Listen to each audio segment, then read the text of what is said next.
Karen Gillan and some representatives of Hawaiian Airlines to give her first tribute.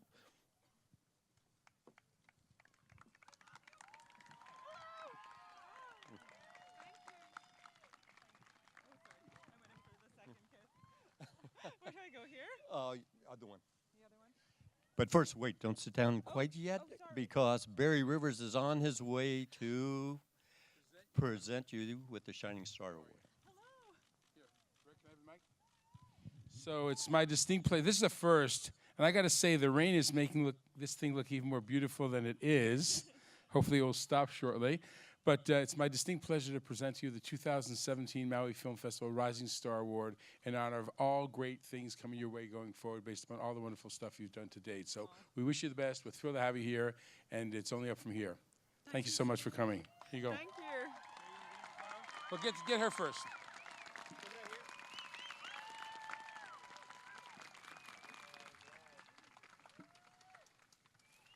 Great.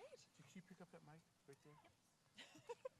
So the rain was not supposed to be here right now, and I'm doing everything in my powers to make it go where it came from. So just hang tight. Hopefully it'll just pass. So your seat is dry. Rick, you want your seat dry too? I feel like I'm working for Hawaii now, just taking care of every little detail. That's what they do. Fly them and you'll see for yourself. Okay, ladies and gentlemen, Rick Chatenever, Karen Gillan. Hello. Aloha. Welcome again, and we're just going to Thank you. maybe break into singing in the rain here, but Yes, please go ahead. But I hear this is good luck to have rain in Hawaii. this is sometimes considered So a I'm blessing. enjoying this precipitation. Excellent.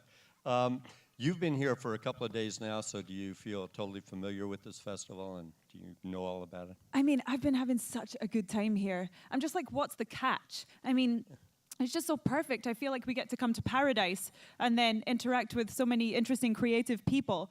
And everyone is so nice in Hawaii. I think it's because you're all lovely and have great weather. You grew up in Scotland. Yeah, which is the antithesis of Hawaii in terms of weather. I was going to say, aren't they similar islands and things? I mean, not really. I mean, maybe with the rain tonight, but that's about it. I mean, it's cold there. Very cold. Very cold. Now, you have been in Hawaii a lot lately because Yes. of the last film or the last still in the clip reel, Jumanji, Yes. right? The remake of Jumanji, which we shot in Honolulu in the deep jungle with all the mosquitoes. With and I'm wondering, do all films in Hawaii have to star Dwayne Johnson?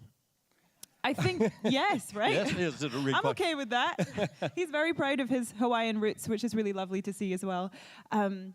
And it was really cool to kind of explore all of the jungle parts of the island. And I loved it so much. I was jealous of everyone that was on holiday, though, on vacation. I would see them in my hotel in the morning and just be like, ugh, that's all you have to do. Making that movie, did you have lots of green screens and special effects and fake creatures? There was a lot of fake creatures in Jumanji, but we were in the real jungle, which felt very authentic and cool, because that could have been on green screen, which isn't quite the same because you don't know what the environment feels like and it affects you so much as an actor. But we had to imagine a lot of like hippos and stuff like that.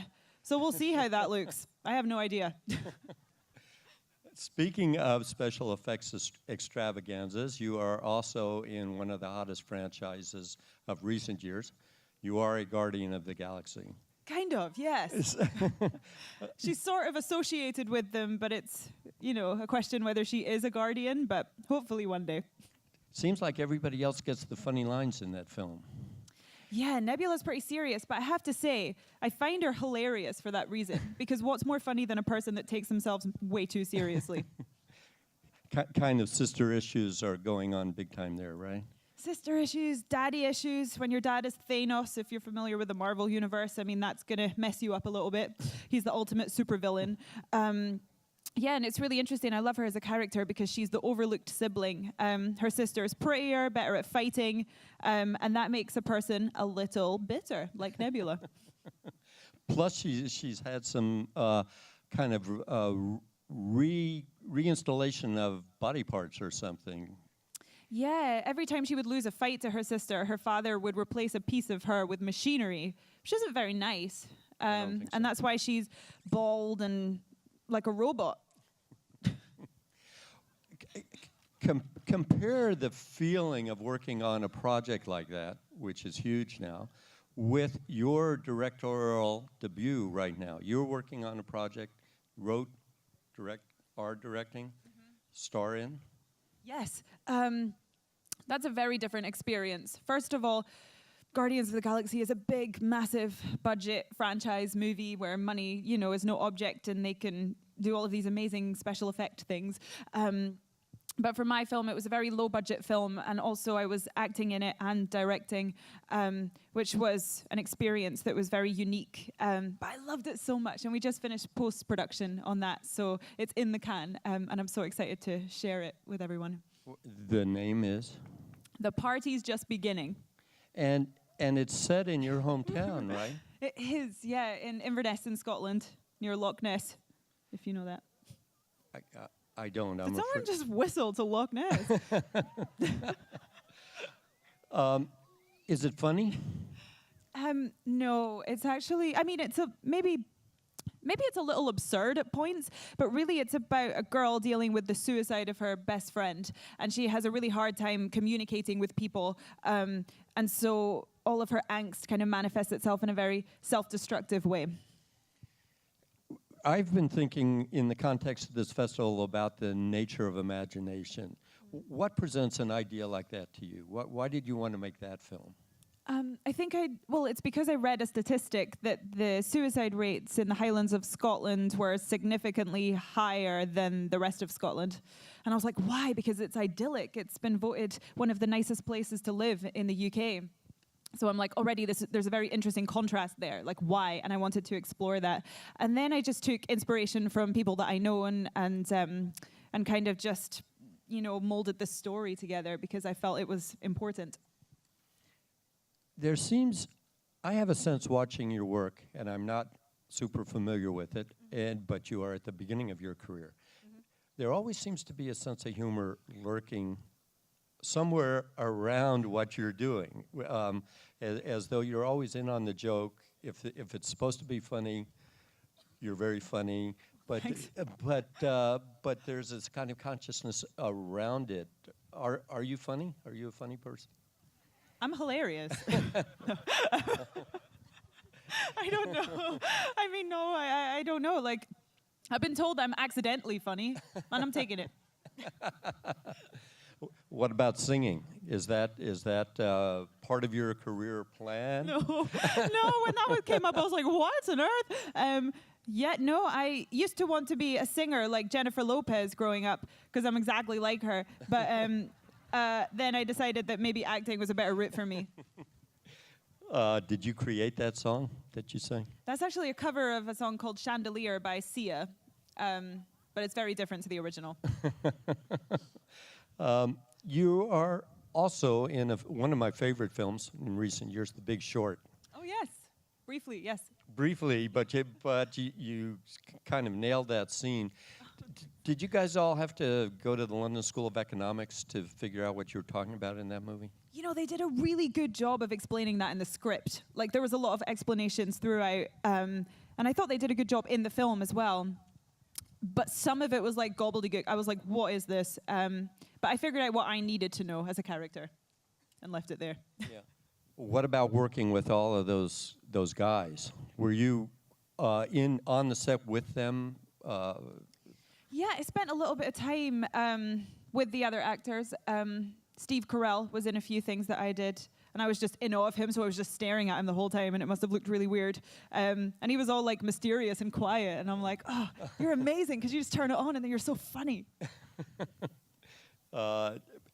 Yeah, I guess it was his crew that were down in Florida chasing you or something. Exactly, yeah. In Vegas, yes. And in Guardians of the Galaxy, speaking of ensembles, are you on the set at the same time with your co-stars in that, or are there just little creatures and then people do voices 6 months later, or is there interaction with people? Generally, there is a lot of interaction, and I think that James Gunn, the director, makes sure that we have that because it's so important to be able to not just act but react, because that's just much better. However, Bradley Cooper does the voice of Rocket, and Vin Diesel does the voice of Groot, and they are not there. So we have actors actually playing the characters. Literally, the guy playing Rocket crouches down and delivers all the lines. So we have people there. Okay, now I want to shift gears, and now you're going to be a teacher for those of us not. Finally, a job I love. Thank you. You're welcome. Oh, maybe do this. You can scooch in a little closer if you like. But just Come do under your- my yeah. umbrella. I just want to. Are you Oh, okay? If yeah, you're it's for not her, right? bothered by it, I'm not bothered by Okay, it. then that's it. Yeah, I'm Scottish. This is normal. Okay, so for those of us who don't know, Doctor Who in 25 words or less.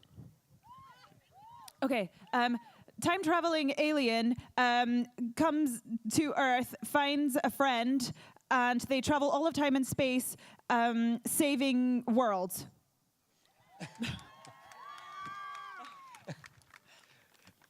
Okay, that's a start. I'm still a little lost though. Yeah, I feel like I had more words to use as well. Okay, have some more. I'm going to use up the rest of them. No, you can have more. Okay, thank you. So they have a spaceship called a TARDIS, which gets them around, and it can time travel, going through vortexes, and then they encounter all sorts of different aliens and species, and they help them out by saving them from evil villains. And now the series has been resurrected, or it happens and then it goes away and comes back, goes away, comes back. Yeah, well, it started in 1963, so it's the longest running sci-fi show in the world. And it took a little break in the 1980s, which was terrible, and they shouldn't have done that, because it's like a national institution in the UK. It's like part of our culture. But then it came back, and we're all happy now. And you stepped in. I have it on good authority that Amy Pond is the greatest accomplice of them all. Oh, well, thanks. I'll take that. Pretty neat police uniforms, but what was the dynamic going on when you were part of the show? So actually, the whole team changed over when I joined the show, which isn't usually the case, because people will extend their periods of time and then people will change. But the entire team changed, which was really cool to kind of establish it with a whole new Doctor character, the guy you saw in the clip, and yeah, we sort of just reinvented it for our era, I think. Yeah, I mean, I hope. But I heard it's being reinvented again, or in terms of reflecting social trends. Is it that kind of thing where things change in the society and the show tries to take it on? Yeah, I think they definitely embrace the way society is evolving and try to, reflect that in the show. And also the actors change over all the time and then bring what they have to the table, as well as the showrunners and the writers. So it's pretty much the perfect formula for a never-ending television show, because you can change the characters and nobody questions it. Where do you go from here? What do you have in the works? So I just finished my film, The Party's Just Beginning, and next month I go back onto the Avengers movie to play Nebula again, and I'm going to do that until the end of the year, and then also do lots of press for Jumanji and hopefully back in Hawaii, so that's what I'm hoping for. This place has an effect on some recipients of awards here that makes them want to make it their home. I've already been thinking about that. We're talking about extending our stay just because we don't want to leave, because it's paradise. This is the greatest. Do it. Okay, I'll do it. Do it. All right, you twisted my arm. Okay, well, we love having you here. We're so glad that you're part of this festival. Thanks. And we wish you all the best, and know that you're going nowhere but up there. So Mahalo. thanks so much. Thank you. Woo. Thanks so much. Thank you. Yeah, that was great. Thank you so much. Cheers. Woo. Terrific. Thank you so much. You're a trooper. Yeah, Thank thanks. you. All right. Okay.